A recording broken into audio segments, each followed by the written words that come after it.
Bonjour à tous et merci de nous retrouver sur Public Sénat. À suivre cet après-midi sur notre antenne les travaux de la commission d'enquête sénatoriale sur le dopage.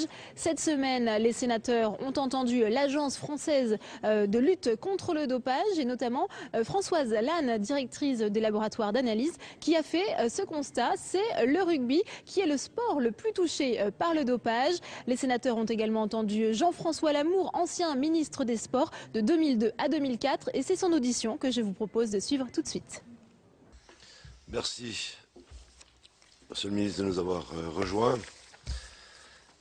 C'est dans le cadre d'une commission d'enquête. Il y a un certain nombre de formalismes ou de formalités à remplir. Le public n'étant pas très nombreux, je n'ai pas pour l'instant à m'adresser à lui. Mais je dois par contre vous demander de prêter serment de nous dire la vérité, toute la vérité, en levant la main droite et en disant « je le jure ». Je le jure. Merci.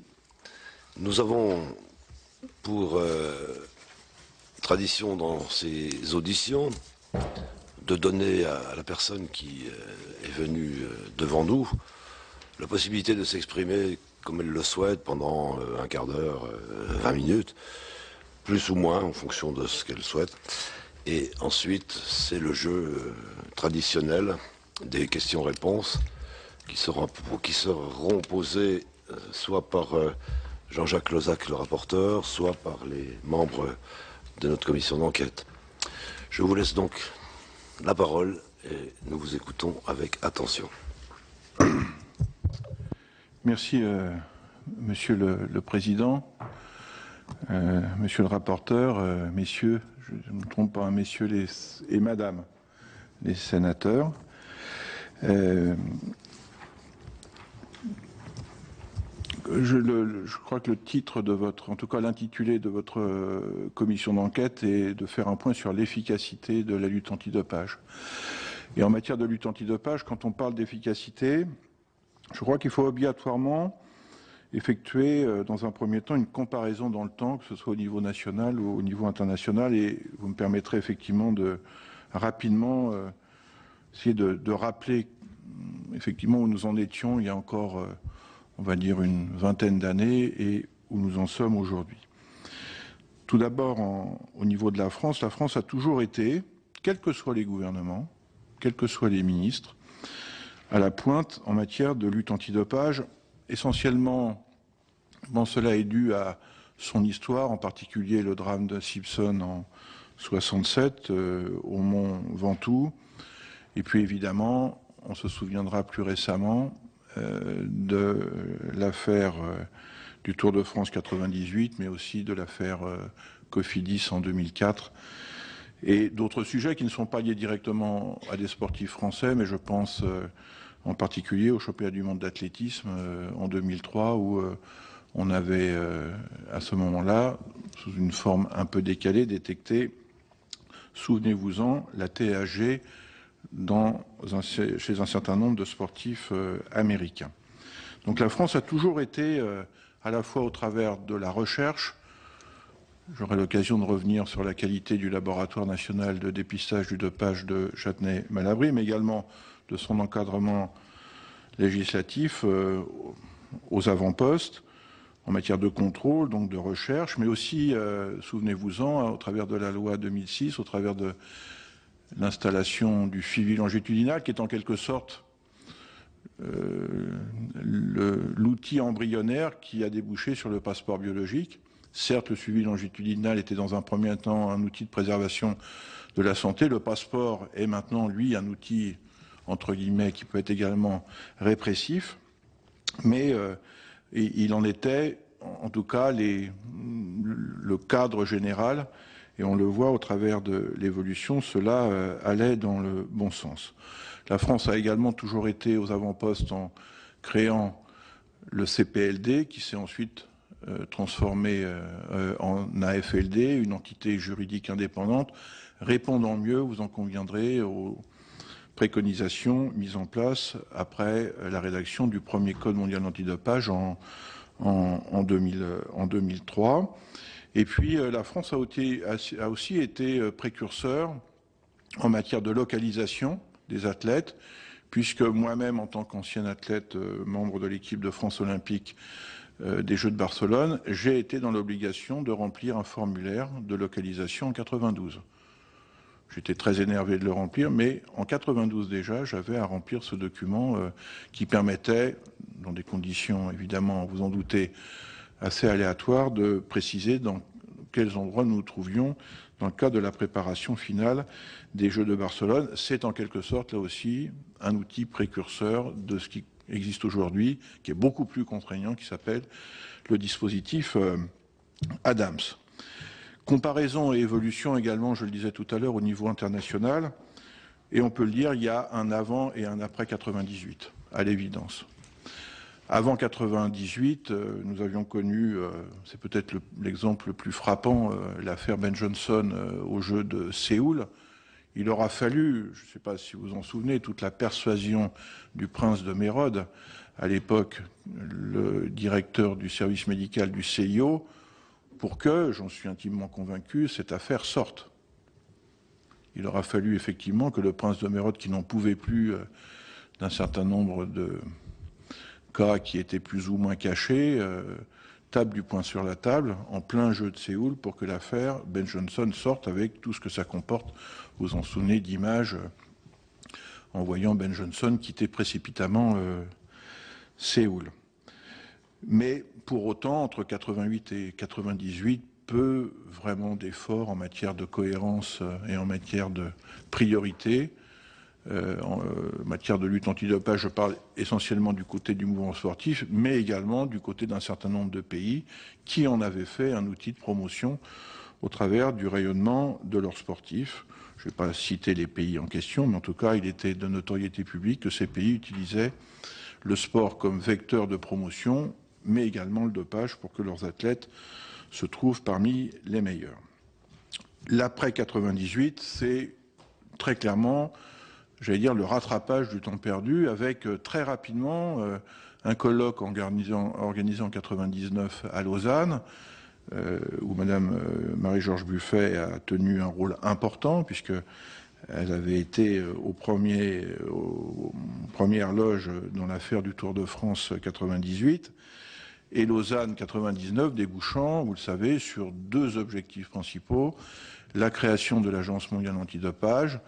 Pour la première fois, mouvement sportif et gouvernement travaillaient ensemble à la mise en place d'un programme mondial antidopage, le finançaient ensemble à part égale également, ce qui était une grande nouveauté, puisque l'AMA dispose d'un budget d'environ 21-22 millions de dollars, donc le finançait quasiment à part égale, avec une répartition en fonction des différents donateurs. Je crois que la France, c'est de l'ordre maintenant de 700 000 euros, je crois, annuels. Et puis, le deuxième volet, la deuxième priorité, était la rédaction du Code mondial antidopage, qui finalement était l'émanation de cette mise en cohérence et de ce travail en commun. Et un Code mondial antidopage qui est allé très vite, finalement, à rédiger et à être adopté au moins sur son principe, puisqu'en 2003, à Madrid, nous validions le contenu de ce code. Le code, il avait comme principale qualité d'essayer de trouver, et c'est là où la notion de relation internationale est très forte et elle est indissociable de la lutte antidopage, une sorte de consensus sur à la fois la liste des produits détectés hors et en compétition et une sorte de hiérarchie des sanctions en fonction des produits trouvés, ainsi qu'également un certain nombre de procédures de contrôle, tant en matière de contrôle en compétition que de contrôle hors compétition. Et ça, c'est, je crois, la principale avancée et véritablement, je crois, l'avènement d'une réelle organisation de la lutte antidopage mondiale. S'en est suivi le Code 2007, donc version 2, qui a amélioré sensiblement, en particulier en augmentant sensiblement le niveau des sanctions, mais également, et nous avons malheureusement connu en son temps un sujet qu'on aurait bien aimé voir être traité par le Code version 2, qui est la rétroactivité des contrôles antidopage, rétroactivité allant jusqu'à 8 ans. C'est-à-dire être en capacité de trouver des produits 8 ans après, grâce à l'amélioration technique de détection. Le cas atypique étant effectivement le travail remarquable effectué par Chetnem-Malabry et le docteur de Seoris, qui aurait effectivement pu recontrôler les flacons d'urine et les substrats d'urine du Tour de France 98, pas simplement pour en faire une étude épidémiologique, mais également pour fournir un certain nombre d'éléments positifs en matière de dopage à l'Agence mondiale antidopage. Donc on le voit, beaucoup de retard jusqu'en 98, et il faut bien le dire, même si tout cela est encore évidemment imparfait et par nature évolutif, beaucoup de progrès en une période extrêmement courte. Quand on part du principe que ce code et cette agence mondiale sont traités au niveau de relations internationales, on imagine ce que ça représente, y compris d'ailleurs des efforts pour nous, législateurs français, quand il nous faut, avec une forme de contorsion, il faut bien le dire, accepter un texte émanant d'une structure de droit suisse basée à Montréal. Il faut donc que nous ayons une véritable volonté, au travers certes de la convention de l'UNESCO, je le reconnais bien volontiers, mais il aura fallu effectivement accepter ces principes, finalement perdre une part de nos compétences et de notre souveraineté, mais encore une fois au profit d'une meilleure d'une lutte antidopage largement améliorée en matière d'efficacité. Mais par nature aussi, ces textes sont évolutifs. Donc là où les uns et les autres, nous, que ce soit au Sénat ou à l'Assemblée, avons en permanence amélioré ce texte, je crois que dans ce domaine-là, les droits d'auteur doivent être mis de côté, l'humilité du rédacteur et du législateur également, parce que par nature, ces textes sont évolutifs. Et je le dis pour la lutte antidopage, comme je le dirais pour la lutte contre les paris illégaux. Par nature, parce que là aussi, on est du niveau international et que Internet, par nature, est extrêmement volatile et évolutif et qu'il nous faut en permanence être en capacité de faire évoluer ces textes. Deuxième réflexion, je ne sais pas si je suis trop long, Monsieur le Président. Deuxième réflexion, je vous ai parlé d'évolution. Il y a 5 évolutions majeures qui sont devant nous et qu'il nous faut en permanence appréhender. C'est la première, l'universalité du sport. De nouvelles nations arrivent dans le concert international avec des cultures qui sont par nature différentes en matière d'appréciation de la lutte antidopage, et moyens également différents. Vous avez des pays comme l'Afrique, sur le continent africain, qui se foutent royalement de mettre en place un programme de lutte antidopage, parce qu'ils ont à peine de quoi chausser leurs sportifs, à peine de quoi les faire vivre, à peine de quoi les entraîner.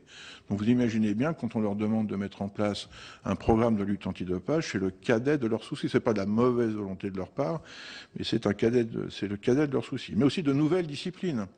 Des disciplines, en particulier dans les sports que je qualifierais d'un peu plus fun, où on le voit bien, toute hiérarchie, toute règle est extrêmement difficile à faire appliquer sur tous les continents.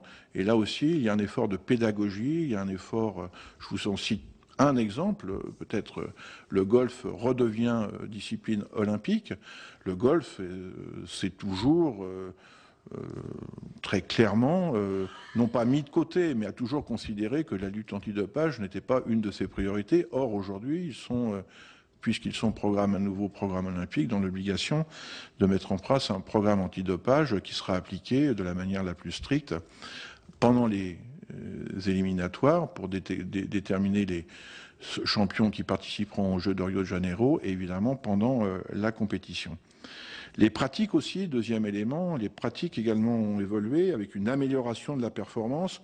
Comment traiter par exemple les caissons hypobares, vous savez, ces caissons qui permettent de reproduire un entraînement en altitude, ou en tout cas une présence en altitude, et qui à un moment donné ont été à la fois critiqués et quelquefois même interdits, mais également comment traiter le cas Pistorius, voilà, avec une amélioration qu'on peut considérée comme bionique. Donc là aussi, nous devons, nous législateurs, mais pas simplement nous en France, mais à la fois en relation avec le mouvement sportif et partout dans le monde, imaginer ce que peuvent être ces évolutions Toujours dans le domaine de la recherche, vous savez très bien, on est loin maintenant du simple massage pour récupérer d'une séance d'entraînement ou d'une compétition particulièrement éprouvante. On a maintenant des systèmes de récupération par cryothérapie, par balnéothérapie, mais également par perfusion qu'il nous faut également prendre en compte quand on doit déterminer le cadre légal ou illégal de ce qu'est un accompagnement à l'amélioration de la performance. Le dopage lui-même, troisième volet, dans ses méthodes a largement évolué. On est passé du pot belge au dopage sanguin et maintenant au dopage génétique. Il nous faut absolument être en phase finalement avec ces améliorations. Vous vous souvenez du cas de l'Allemagne de l'Est qui mettait enceinte ses athlètes féminines dans les 2-3 semaines qui succédaient au fait qu'elles étaient effectivement enceintes, alors elles avaient des performances améliorées, et cela a fait partie de la panoplie en matière de dopage, entre guillemets, en tout cas d'amélioration de la performance, mis en place à l'époque en Allemagne de l'Est, on dit d'autres pays, mais en particulier en Allemagne de l'Est. Quatrième volet d'évolution, la circulation des athlètes. Là où ils étaient assez facilement repérables, ils circulent maintenant dans tous les pays du monde, pas simplement pour les compétitions, mais également pour les phases d'entraînement. On se souvient d'un certain nombre de lieux d'entraînement assez symboliques. Je veux parler d'entraînement au Maroc, d'entraînement en Afrique du Sud, d'entraînement dans d'autres pays, où là aussi, il ne faut pas par nature et par définition être suspecté d'être en situation de subir des traitements à base de dopage, mais en tout cas, il faut être en capacité de suivre l'athlète, et c'est en cela que le dispositif ADAMS, qui est extrêmement contraignant, a été mis en place. Et quand on parle de circulation des sportifs, il ne faut pas également oublier la circulation des produits dopants. Je crois que là aussi, Europol et Interpol doivent prendre en compte de manière beaucoup plus précise cette dimension de l'utilisation, en particulier d'Internet, pour commander des produits interdits dans un certain nombre de régions du monde et les faire livrer à quelques mètres de votre domicile ou de votre lieu d'entraînement. Dernier volet, c'est celui de l'argent dans le sport. Est-ce qu'il faut craindre effectivement que l'afflux d'argent encourage le dopage? Je suis plus mesuré. Je suis plus mesuré dans cet aspect des choses, parce que je crois que ça a été un des sujets que vous avez abordé lors des précédentes auditions. Je me permets d'y répondre dès maintenant. Je vous donnerai peut-être un exemple. Dès 1907, le Vidal, qui était le dictionnaire médical, qui en était à sa 2e ou 3e édition, faisait référence à un produit à base de strychnine. Et il était indiqué en matière de destination de ce produit, bon pour les cyclistes. Donc vous le voyez, ce n'était pas déjà un problème d'argent, c'était en tout cas un problème de culture, plus que d'argent. Il faut reconnaître que plus il y a d'argent, plus il y a de sophistication du dopage. Ça, c'est une évidence. Et c'est cet élément-là qu'il faut prendre en compte. Mais est-ce que l'argent influe sur la propension à se doper? Je ne le pense pas. Je crois que ce qui influe le sportif, c'est quelquefois la recherche d'une performance à outrance, ou alors le retour à la compétition le plus rapidement possible après un coup de moins bien ou une blessure importante. C'est là où effectivement il faut, et je reviendrai tout à l'heure, que le sportif soit absolument bien encadré. Quelles sont les perspectives pour conclure, Monsieur le Président? Je crois qu'aujourd'hui, nous avons un problème en matière de contrôle antidopage.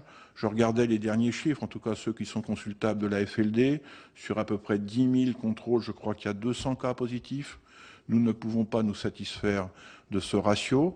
Non pas qu'il exprime une qualité de la lutte antidopage en France et de la protection du sportif, mais c'est un coût qui est important.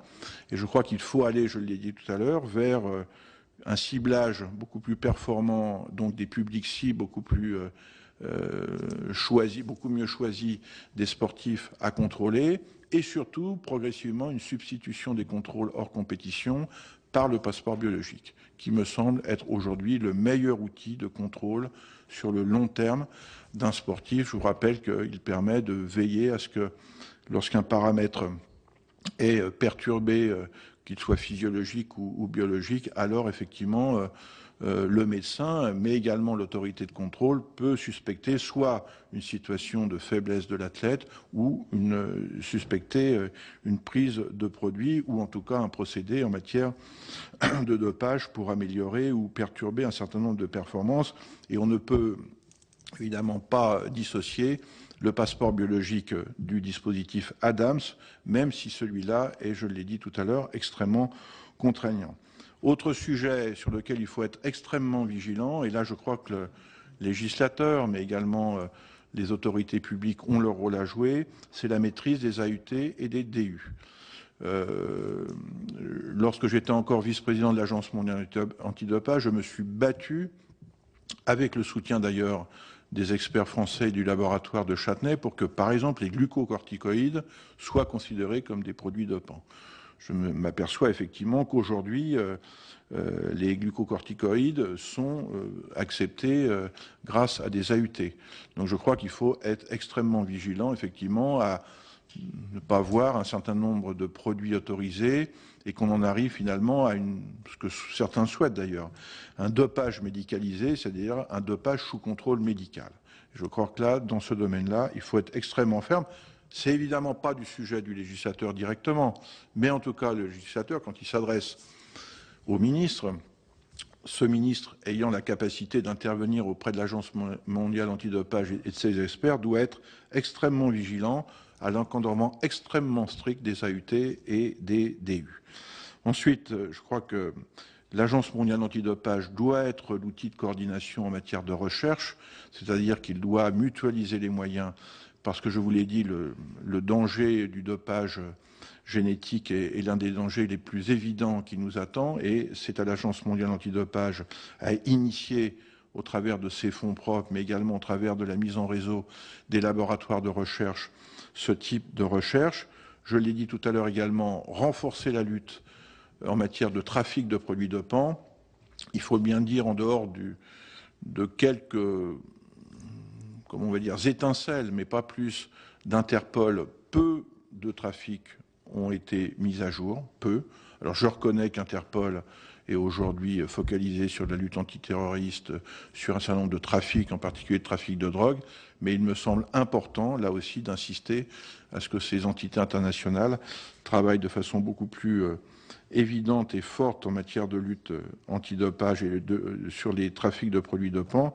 Dernier élément, toujours et encore, mais dans ce domaine, on peut dire que nous sommes performants, mais il faut toujours veiller à ce que nous soyons plus encore, continuer à travailler au niveau de la prévention, au niveau de l'éducation de nos jeunes, en particulier pour que les éducateurs sportifs, quelle que soit leur formation, que cette formation évolue d'un répertoire national des formations au niveau du ministère des Sports vers un répertoire de l'éducation nationale, soit toujours aussi performant en matière d'éducation et de pédagogie en matière de lutte antidopage. Monsieur le Président. Merci, Monsieur le Ministre, de cet exposé complet. C'est l'heure des questions. Et le premier à vous interroger sera notre rapporteur, Jean-Jacques Lozach. Bien, merci, Monsieur le Président.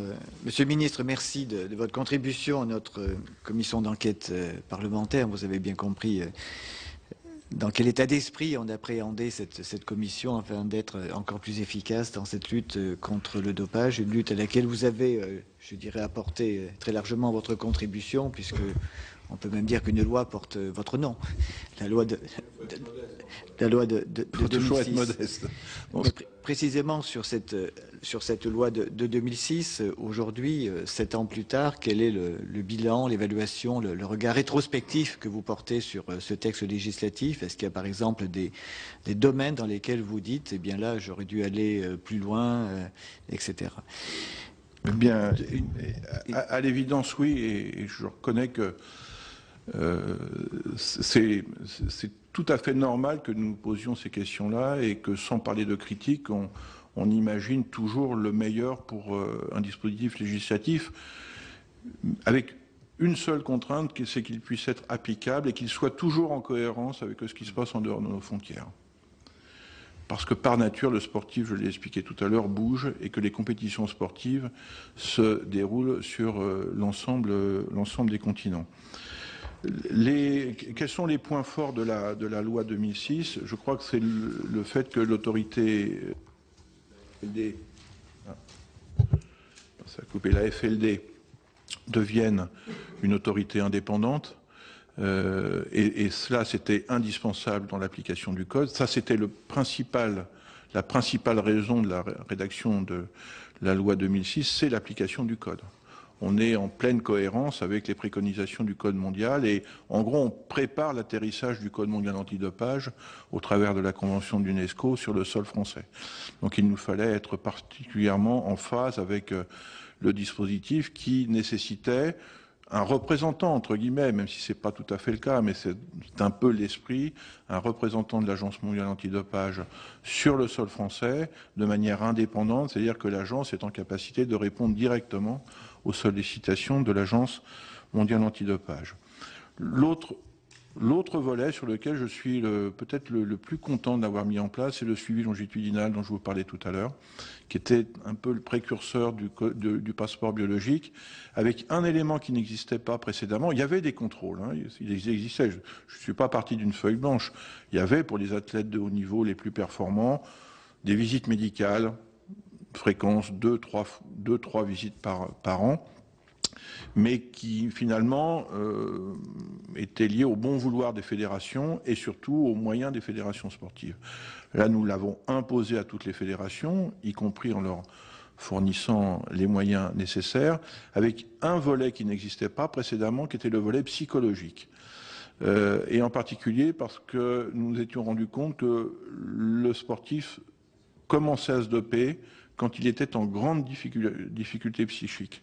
C'est-à-dire quand il avait des baisses de résultats, quand il avait une blessure extrêmement lourde et qu'il se trouvait sous la pression à la fois du retour en équipe dans des temps extrêmement contraints. Et c'est là, on s'en rendait compte, c'est là effectivement dans les baisses de régime où il était susceptible effectivement d'utiliser des produits dopants. Et surtout, nous étions également aperçus d'autre chose, c'est que parler à un psychologue est quelque chose qui n'est pas naturel.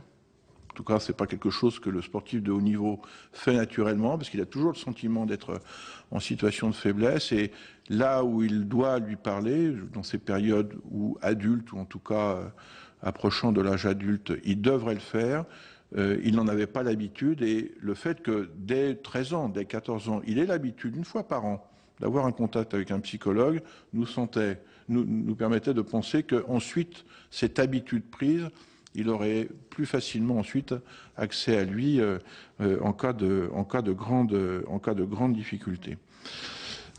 Est-ce qu'on n'est pas allé assez loin sur d'autres volets? Il y a un sujet sur lequel vraiment on a réfléchi, mais encore une fois, comme on voulait être nickel, en phase parfaite avec le Code mondial, on n'a pas voulu le faire. Les Italiens l'ont fait, nous on a résisté. C'était le fait de pénaliser la prise de produits dopants, c'est-à-dire de faire en sorte que le sportif ne soit plus une victime, mais un acteur du dopage, et donc qu'il soit répréhensible, comme l'ont fait les Italiens. Alors les Italiens avaient pris un temps d'avance, que je crois que leur loi avait été votée un an et demi avant la nôtre, et on avait regardé quel était le résultat. Le seul résultat probant était celui de Pantani, le pauvre, il a disparu depuis, mais il faut savoir que Pantani n'a jamais été condamné par la justice italienne. Il est passé devant le tribunal, mais il n'a jamais purgé une quelconque peine, il n'a jamais été condamné. Donc finalement, on s'est rangé plutôt à la position du mouvement sportif, qui était de dire le dopé reste une victime et c'est son entourage qui effectivement est pénalement responsable et doit subir, au-delà de la sanction sportive bien sûr, une sanction pénale. Est-ce qu'on peut redonner la parole au rapporteur parce qu'il n'avait pas tout à fait terminé tout à l'heure Et je l'ai coupé? Non. Ah bon? Commence à répondre. Donc il va reprendre. Alors, désolé, là où il est Deux questions complémentaires, Monsieur le Ministre. Avant d'être un homme politique, vous avez été un sportif de haut niveau. champion du monde, champion olympique. Est-ce que justement pendant ces années de pratique-là, vous avez été confronté, vous avez pris connaissance à l'intérieur de votre sport, l'escrime, de pratiques dopantes, ou est-ce que vous pensez que ce sport-là fait partie des sports protégés ou épargnés? Et puis la deuxième question, vous avez beaucoup parlé de l'AMA et vous avez notamment rappelé qu'à un certain moment, vous étiez vice-président de cette agence mondiale antidopage. Or, à un moment, vous avez déposé votre candidature pour être président, puis vous l'avez retirée.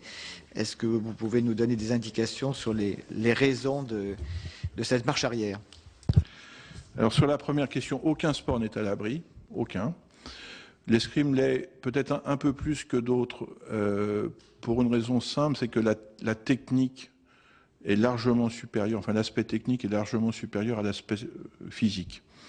Et vous le revoyez d'ailleurs dans beaucoup d'autres sports, quand l'aspect physique est prépondérant, alors, en tout cas sur le dopage tel que nous le connaissons aujourd'hui, qui, je vous le rappelle, ou améliore l'endurance, c'est le cas de l'EPO, ou améliore la force, c'est le cas de la testostérone, pour faire court, ou les corticoïdes pour élever le seuil de supportabilité de l'effort répété. Bon, c'est pas le cas de l'escrime. C'est pas le cas de l'escrime, parce que la force physique en escrime, elle est nécessaire sur l'explosion du geste, mais pas sur la force au sens où il faut porter une charge de manière répétée. Le seul cas que... Alors, j'ai subi aucune pression pour prendre un produit dopant, premièrement. Deuxièmement, le seul cas plus ou moins avéré est lié au... Alors, je ne vous parle pas des histoires de prise de gouttes nasales ou de la chloramine glucose. Ça, c'est des... Enfin, je considère ça comme des bêtises, vous voyez, mais pas comme un dopage organisé. Il faut faire la part des choses. Le seul cas de dopage organisé, mais qui n'a pas été réellement prouvé, c'est celui d'escrimeurs allemands de l'Est, qui, dans les années 80, début des années 80, 83, 84, sont d'un seul coup devenus excellents. Ils voyaient tout. Ils voyaient où on allait. Nous, on ne voyait pas où ils allaient. Je parle dans les gestes. Et ils ont été attrapés à l'atropine, qui était donc un produit qui améliorait, en tout cas qui avait des facultés, je ne suis pas médecin, mais qui avait une faculté d'améliorer l'acuité visuelle. Et à partir du moment où ils ont été repérés, ils ont immédiatement disparu de la circulation. Voilà. C'est le seul cas réel où il y a eu une vraie suspicion en matière d'organisation d'un dispositif de dopage. Voilà. Mais pour le reste, comme je vous l'ai dit, il n'y a pas eu de cas flagrant, ou en tout cas d'éléments qui nous permettent de dire qu'il y a eu, comme dans d'autres sports, la natation, l'athlétisme, une organisation, je ne vous parle même pas du cyclisme, une organisation en matière de dopage dans un pays ou dans une équipe. Quant à mon aventure AMA, effectivement, je vous rappelle la situation à l'époque. Dick Pound était, jusqu'en 2007, le président de l'Agence mondiale antidopage, et de par l'alternance de la présidence, il avait commencé en 2001, il concluait sa présidence en 2007, et il avait été prévu, puisque le financement était à part égale, que ce soit un représentant des gouvernements qui soit président pour 6 ans, enfin 3 ans, renouvelable une fois. Et j'avais donc été choisi pour être vice-président de l'Agence mondiale antidopage. La vice-présidence enclenchant automatiquement, en tout cas, l'arrivée à la présidence une fois que Dick Pound avait arrivé. Et je vous rappelle qu'à ce moment-là, je venais d'être élu député, que l'Agence mondiale antidopage est basée à Montréal. Et moi, j'étais parti du principe que je serais président de l'AMA que s'il y avait un consensus général autour de ma candidature qui avait été acté par la quasi-totalité des protagonistes côté gouvernement. Et il s'est trouvé que, je le dis très clairement, le monde anglo-saxon a souhaité présenter un candidat contre moi. Il y a eu une forme de cabale. Alors vous pouvez toujours me dire, mais alors pourquoi vous n'avez pas été au bout? Moi je partais du principe, encore une fois, que la lutte antidopage est un monde extrêmement violent et dur pour ceux qui en ont la responsabilité. Donc je suis parti dès le début du principe que pour être efficace, il fallait qu'il y ait un consensus sur mon nom, enfin quel que soit le nom. À partir du moment où je me retrouvais avec un certain nombre de pays anglo-saxons qui ont une vision différente de la nôtre, de la lutte antidopage avec un opposant, j'ai estimé que je ne pourrais pas être en mesure d'appliquer correctement un programme efficace de lutte antidopage. Il suffit de regarder aujourd'hui où en est l'Agence mondiale antidopage, ce que représente l'actuel président de l'AMA, pour se rendre compte que j'avais raison, effectivement, de m'inquiéter en ce qui concerne le poids aujourd'hui de l'Agence mondiale antidopage dans le concert international. Merci. Est-ce qu'il y a d'autres questions, monsieur le rapporteur, ou parmi les collègues? Monsieur Dufaux, puis monsieur Mazard. Merci, Président. Oui. Alors, rapidement, il est bien évident que ce qu'a dit le ministre est vrai. La lutte antidopage, si on la veut efficace au niveau législatif, elle passe par des textes évolutifs permanents.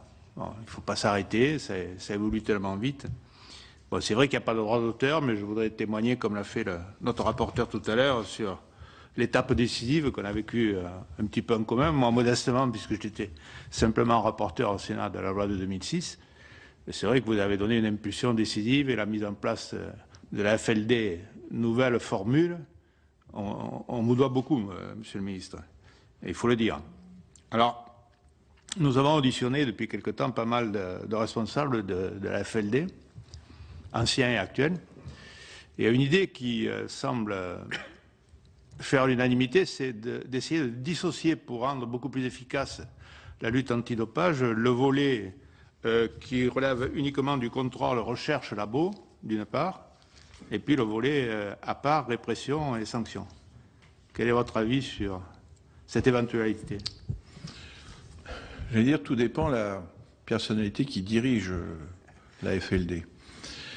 Quand j'ai pris, et nous l'avons fait de concert, puisque c'est une discussion et un débat que nous avons eu, tant ici au Sénat, extrêmement riche, cher Alain Dufaux, mais nous l'avons eu également à l'Assemblée nationale. Moi, je partais du principe que pour être performant et pour être reconnu au niveau national et international, il fallait que la FLD puisse rayonner, c'est-à-dire qu'elle soit en capacité de montrer notre force dans le domaine de la lutte antidopage et de la recherche. C'est pour ça que j'ai souhaité associer les deux entités. Je l'ai fait également parce que je trouve que la FLD, seule, est un organisme que je qualifierais à ce moment-là de statutaire, mais pas de dynamique. Voilà. Or, la lutte antidopage, par nature, elle doit être dynamique, elle doit être en perpétuel mouvement. Et je vous donnerai un exemple, et je le regrette d'ailleurs que les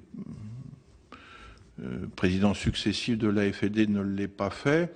J'avais proposé, je crois que d'ailleurs que je l'avais dit à l'occasion des débats, en tout cas je l'avais dit au président de la FLD, quand je les avais rencontrés, il me semblait important que le Châtenay-Malabry puisse aller conquérir des parts de marché dans la lutte, dans le contrôle antidopage, comme le font d'autres laboratoires.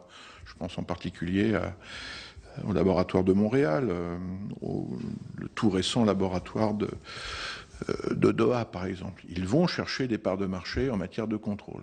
Ils s'appuient sur des contrôles performants, mais ils financent également en partie, grâce à cela, leurs recherches. Et pour moi, cette entité me paraissait indispensable à créer. J'irai même plus loin aujourd'hui, puisque vous me tendez la perche, je la saisis. Je pense aujourd'hui que pour être encore plus performant, il faudrait rassembler toutes les autorités en France qui, peu ou prou, préservent l'éthique du sport. Et je pense en particulier à un rapprochement sous une forme qui reste à définir, mais je pense que le modèle de l'Argel me semble être un modèle pertinent et performant, rapprocher l'Argel et la FLD. Ça me semble être à la fois en matière de maîtrise des coûts, tout cela coûte, on ne remet pas en question le principe de coût, mais tout cela coûte à l'argent, en matière d'argent public, donc coûte aux contribuables, coûte à la France, et le fait de réunir l'Argel et la FLD sous une même entité, avec ce même principe de protection de la pratique sportive me semble être pertinent. Rien n'est pire que l'immobilisme en matière de lutte antidopage, et l'AFLD seul me semble aujourd'hui être un mauvais choix en matière de dynamique, en matière de recherche et en matière de rayonnement.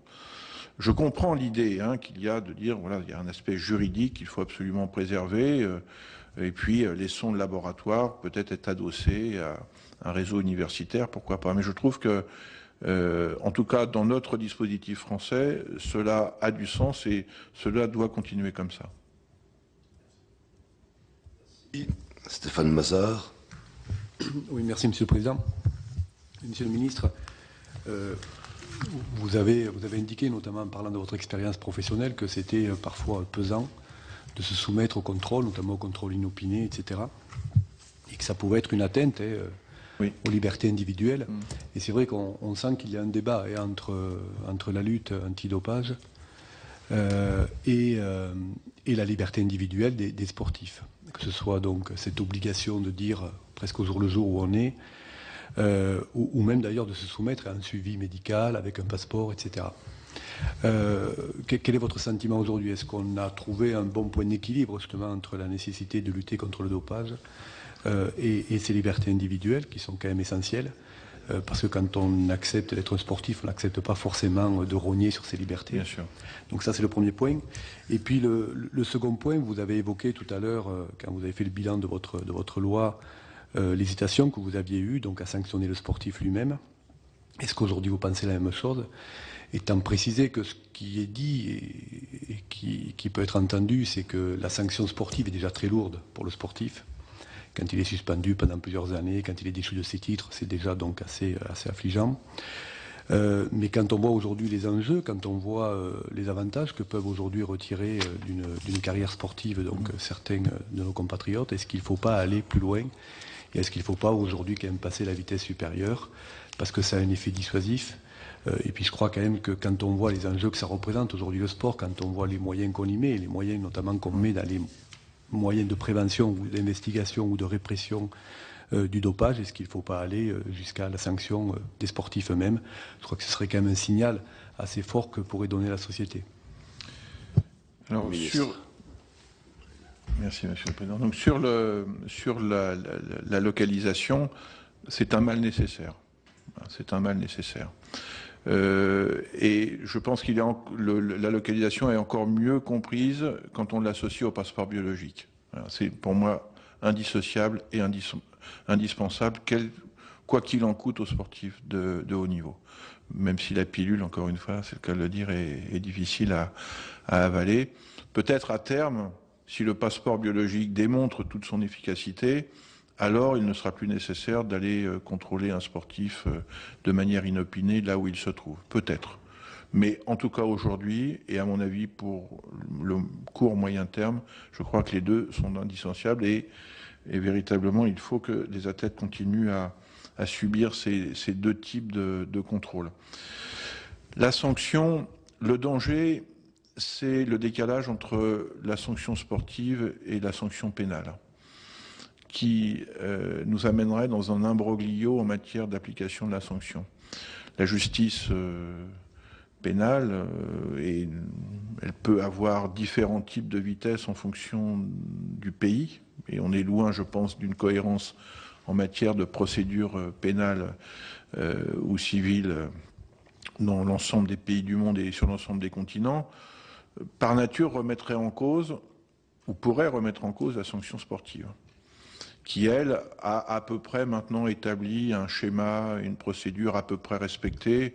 Quand on commence en première instance et qu'on peut terminer au TAS, on est en gros sur une période d'1 an. Allez, on va dire une petite année. Si on reprend le cas de Landis, par exemple, Landis a été chopé au Tour de France 2006.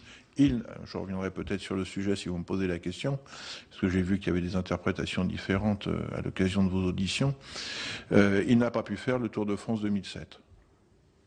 Il a été banni du Tour de France 2007, donc 1 an.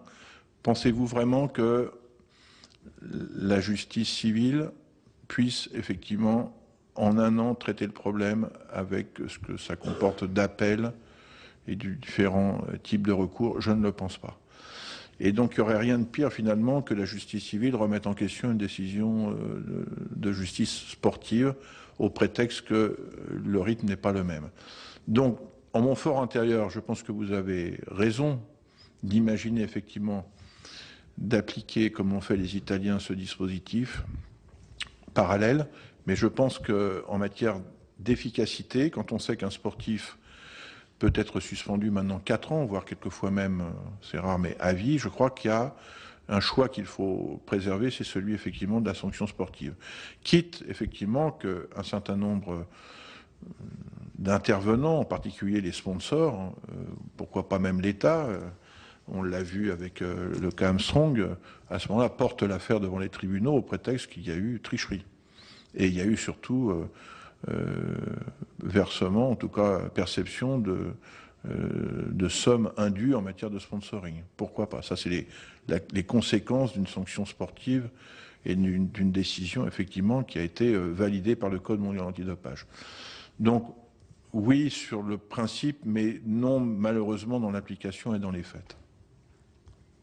La sanction pénale ne s'adresserait pas nécessairement aux sportifs convaincus de dopage. Ça pourrait aussi porter, c'est là peut-être où il faut plus expliquer les choses, selon nous, sur le fait que quelqu'un qui est au courant d'un phénomène de dopage, qui a même contribué pour telle et telle action, qui refuse de dire ce qu'il sait, qui refuse de désigner les responsables de l'opération de dommage, pourrait là être pénalement sanctionné. Pas nécessairement celui qui s'est fait coincer, dopé. Alors, le dealer, en quelque sorte, il est déjà sanctionné par la loi. C'est notre loi, hein, c'est déjà le cas. C'est déjà le cas. Il est déjà pour simplement incitation au trafic de produits dopants. Là, vous parlez effectivement d'un autre cas, c'est celui de l'entourage du sportif qui effectivement garde le silence. Alors peut-être faut-il effectivement, dans ce domaine-là, améliorer effectivement le dispositif législatif pour qu'il soit concerné pour manquement effectivement à un certain nombre de diffusion d'informations qu'il détient. Mais encore faut-il pouvoir le prouver. Et on ne pourra le prouver qu'a posteriori. On ne pourra le prouver qu'à posteriori. Mais pourquoi pas? Ça peut être une évolution législative. Mais vous en conviendrez, elle ne peut arriver qu'à posteriori, puisque ça veut donc dire que c'est le sportif lui-même qui livre les noms à l'occasion effectivement d'une procédure de sanction sportive et qui, à ce moment-là, déclencherait effectivement une procédure judiciaire. Mais ça ne peut pas être, me semble-t-il, concomitant. Fait que partie. Sauf, encore une fois, à ce que l'entourage soit convaincu de trafic. Ce qu'on a essayé de faire à plusieurs reprises. Et quelquefois, on y est arrivé, quand même. Madame Danielle Michel. Vous avez dit que pour être efficace, la lutte contre le dopage devait être en cohérence avec l'international. Oui. Est-ce qu'il y a ou est-ce qu'on a identifié des freins de niveau international qui ralentissent la lutte contre le dopage en France? Madame la sénatrice, j'ai évoqué un obstacle, c'est celui du financement des programmes de lutte antidopage dans des pays qui ne disposent pas de moyens. Je crois que le budget de la FLD est de l'ordre de 7 millions d'euros. Je ne pense pas que les chiffres aient beaucoup bougé depuis que j'ai quitté le ministère, mais la totalité de l'argent public destiné à la lutte antidopage et à la préservation des sportifs doit approcher les 20 millions d'euros en France. Vous imaginez bien qu'il y a un certain nombre de pays et de continents qui ne peuvent pas supporter une telle dépense. Donc ça, c'est, me semble-t-il, le premier obstacle. Si nous devons peut-être envoyer un message aux différents intervenants dans la lutte antidopage, je pense que c'est surtout au niveau des fédérations internationales qu'il faut l'envoyer et qu'elles développent elles-mêmes un programme beaucoup plus ambitieux en matière de contrôle et de mise en place du passeport biologique, comme je le disais tout à l'heure. Il y a certaines fédérations internationales qui, encore aujourd'hui, rechignent un peu à mettre en place rapidement ce type d'évolution qui me semble indispensable à la qualité de la lutte antidopage et à la préservation de la santé des sportifs de haut niveau. Voilà, me semble-t-il, plus que les organisateurs, parce que je crois que vous avez eu le débat, plus que les organisateurs sont des prestataires de services. Je veux bien qu'on les mette devant un certain nombre de dysfonctionnements, mais ils ne sont pas en charge, où que ce soit, du contrôle. Et heureusement d'ailleurs. Et heureusement.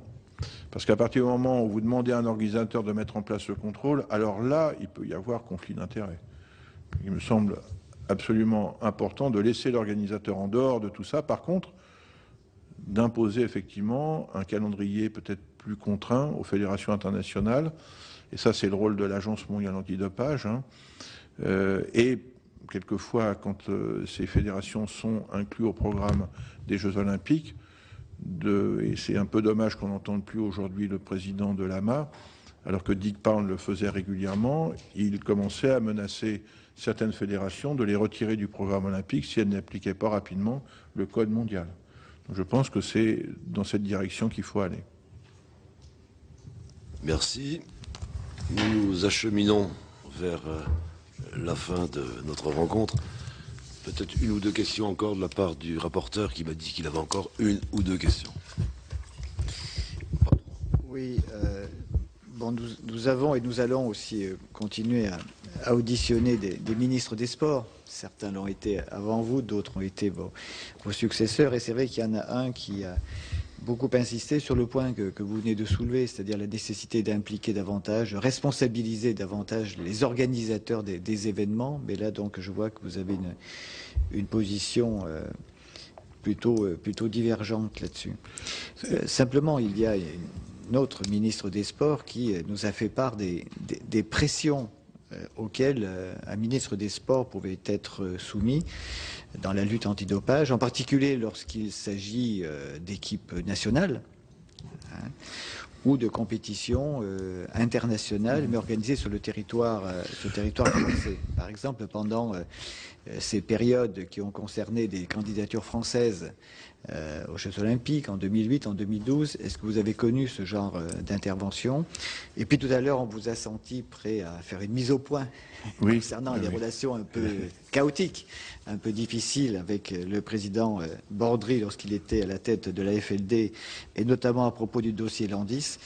Donc on vous laissera intervenir là-dessus. Merci beaucoup, monsieur le rapporteur.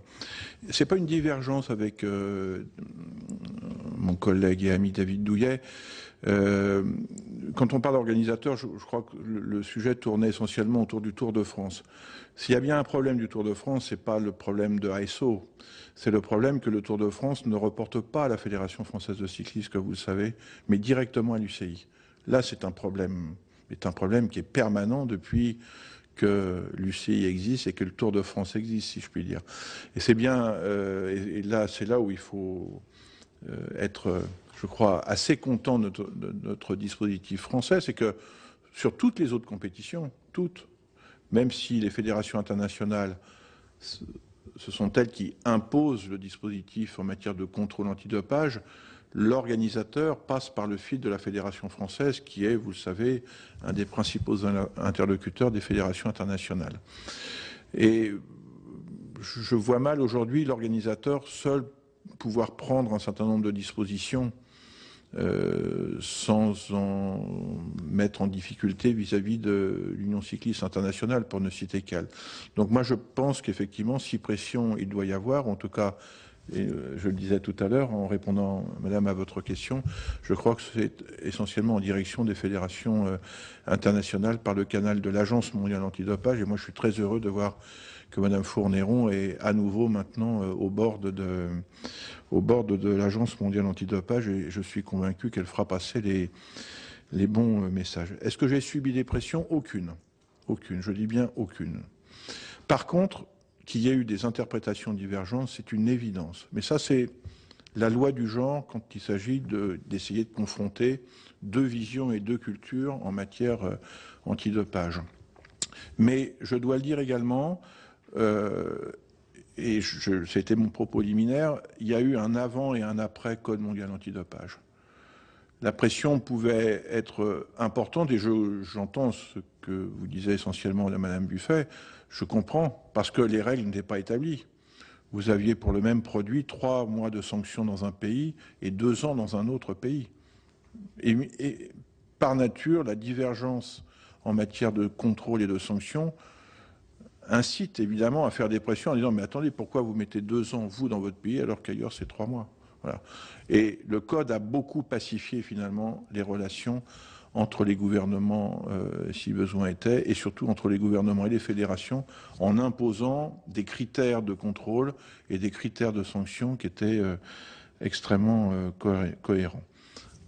J'ai répondu à vos questions, donc je vais me permettre de faire cette mise au point, puisque le rapporteur m'y incite, Monsieur le Président, à moins que vous ayez... Non, allez-y. On considérera que c'est la conclusion de notre rencontre. Merci bien. J'ai dit en introduction que s'engager dans la lutte antidopage est quelque chose d'assez violent, il faut le savoir. Les coups bas sont réels, ils sont assez fréquents. Les propos tenus sont quelquefois inacceptables. Mais il y a une chose qui compte en matière de lutte antidopage, c'est valable en France comme partout ailleurs, c'est la réalité des informations et le fait toujours et encore d'éviter de colporter un certain nombre de rumeurs et de fausses informations. Il en va d'ailleurs comment dirais-je, déjà de la qualité de la lutte, premièrement, et deuxièmement, il en va aussi de l'honneur des sportifs et de ceux qui luttent efficacement contre le dopage. Donc il faut que ces informations soient réelles, et là il faut bien le dire, de ce que j'ai pu lire, je ne sais pas si c'est exactement ce qui a été dit, mais on est là effectivement dans le domaine de l'information tronquée, qui révèle donc une mauvaise gestion de l'information, voire un niveau d'incompétence atteint par ceux qui colportent ce genre d'informations. 2 remarques ont été faites, semble-t-il, monsieur le rapporteur, vous me direz si je me trompe, pas simplement sur Landis, mais précédemment sur l'affaire Armstrong, et en particulier monsieur De Seoris, que nous avons, nous, toujours soutenu. Toujours soutenu, j'ai d'ailleurs à votre disposition, si vous le souhaitez, un échange de courrier, en particulier quand il a fallu qu'il s'oppose à l'UCI, après avoir livré à l'AMA, à ma demande, avec mon autorisation, les analyses effectuées sur les substrats du Tour de France 99. Je vous rappelle, pour la première fois, en 2000, M. De Seoris pouvait détecter l'EPO dans l'urine. Il a donc fait une recherche anonyme, je le dis bien, anonyme sur les substrats de 99. Il a effectivement à ce moment-là détecté des traces d'EPO et il a fourni, avec notre autorisation et à la demande de l'AMA, les résultats de ces analyses anonymes à l'Agence mondiale antidopage. Et tout ça a été fait, encore une fois, en parfaite intelligence avec le ministère, après que nous ayons évidemment validé que tout cela restait anonyme. Et je le rappelle, en 2005, puisque ce sont des faits qui remontent à 2005, le président du CPLD à l'époque, qui n'était pas encore la FLD, le président du CPLD n'avait aucune autorité sur le laboratoire national du dépistage du dopage. Donc je vois mal comment il peut se permettre d'évoquer effectivement des relations ou en tout cas des éléments d'information concernant l'affaire Armstrong. Quant à l'affaire Landis, contrairement au président de l'époque de l'AFLD, nous avons soutenu le laboratoire. Je rappelle que le laboratoire a été, entre guillemets, cambriolé informatiquement, puisqu'il a subi une intrusion.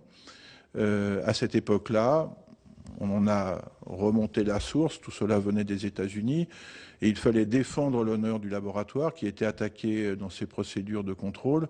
Nous l'avons défendu, nous lui avons d'ailleurs donné les moyens. En tout cas, nous avons demandé à la FLD, qui donc à cette époque devenait l'autorité de tutelle du laboratoire, de faire en sorte que M. De Seoris puisse aller défendre son honneur devant le tribunal, enfin en tout cas la commission arbitrale américaine, pour statuer du cas de Landis. Dans un premier temps, la FLD a refusé et suite à notre insistance, c'est ce que certainement M. Bordry appelle des pressions, il a effectivement financé le voyage d'un représentant de la FLD, du laboratoire aux États-Unis pour défendre l'honneur de notre laboratoire. Et effectivement, il y a eu une divergence d'interprétation entre la FLD et le ministère sur le cas Landis. Je le reconnais bien volontiers. Pas des pressions, c'est ce que je disais tout à l'heure, mais une différence d'interprétation. Elle est la suivante, et j'en conclurai, parce qu'elle est assez symbolique de ce que doit être la lutte antidopage. On avait deux solutions.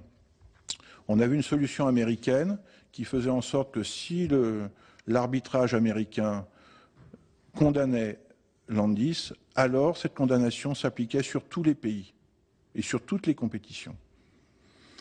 L'AFLD, en incriminant Landis, faisait en sorte que Landis ne pouvait pas faire les compétitions en France, mais était libre de faire les compétitions ailleurs qu'en France. Et nous avons choisi, en tout cas moi j'ai préféré effectivement, c'était en tant que vice-président de l'Agence mondiale antidopage, en accord total avec à la fois l'USADA, l'organisme de lutte antidopage américain, et l'AMA, nous avons préféré, en tout cas nous avons souhaité effectivement que l'arbitrage américain prévale, en tout cas soit géré avant l'arbitrage de la FLD. Bien nous en a pris, c'est ce que j'ai expliqué tout à l'heure, puisque M. Landis a été interdit de toute compétition avant l'étape du Tour de France, enfin avant l'édition du Tour de France 2007. Et je crois que si on devait symboliser, ça sera ma conclusion, vraiment le progrès qui a été effectué en matière de lutte antidopage ces dernières années, c'est bien au travers de ce travail en relation étroite avec les différents intervenants et surtout ce qui compte, c'est-à-dire l'efficacité à la fois des procédures et des sanctions appliquées. Vous l'avez vu, M. Landis n'est jamais réapparu dans une compétition sportive après qu'il ait été condamné par l'arbitrage américain. Merci. Je me permets. Donc, Monsieur le ministre, vous confirmez que par rapport au prélèvement concernant les Tours de France 98 et 99... 99, moi je vous ai parlé que de 99. Les échantillons dont il est question en 2005 étaient anonymes. Bien sûr. Monsieur de Ceris a suivi une procédure AMA qui était d'effectuer un certain nombre de contrôles totalement anonymes à visée épidémiologique, pour savoir à l'époque, en gros, quel était l'état de santé du peloton en 99. J'ai bien dit 99, hein, 99. Moi, je ne vous parle que de la transmission des résultats 99. Donc, Monsieur de Ceris a utilisé la procédure classique avec, encore une fois, des documents à l'appui qui étaient d'anonymiser les flacons, c'est-à-dire de changer de numéro, hein, les flacons et les substrats, d'effectuer ces contrôles et de fournir ensuite à l'AMA une liste de contrôles qui s'avérait, entre guillemets, positif, au sens où il contenait des traces de métabolites d'EPO. Ensuite, il a fallu que, je crois, je ne sais pas si vous l'auditionnerez, mais le talent d'un journaliste de l'équipe pour, comme on dit, matcher les résultats, ceux qui lui ont été fournis je ne sais comment, de M. de Ceris, et le fait qu'il soit allé à l'UCI chercher les fameuses feuilles que nous n'avions plus, nous, qui permettaient de voir effectivement quel était le numéro, quel était le sportif et quels étaient les produits incriminés et qui avaient été pris. Donc ça, c'est pas moi qui peux le dire, parce que nous avons simplement autorisé le laboratoire à transmettre à l'AMA le résultat anonyme des substrats qui étaient congelés au laboratoire, pour 99, je le précise bien. Je fais un tour de raison, mais nos rangs se sont un peu... Mais les meilleurs sont restés. C'est plus clairsemé, je cherche un terme, parce que c'est... Enfin, merci beaucoup, Monsieur le Ministre, pour ce que vous êtes venu nous dire. Et bonne continuation à la Commission, et bonne continuation à vos mandats, Monsieur le Ministre. Et bonne fin de commission d'enquête. Merci.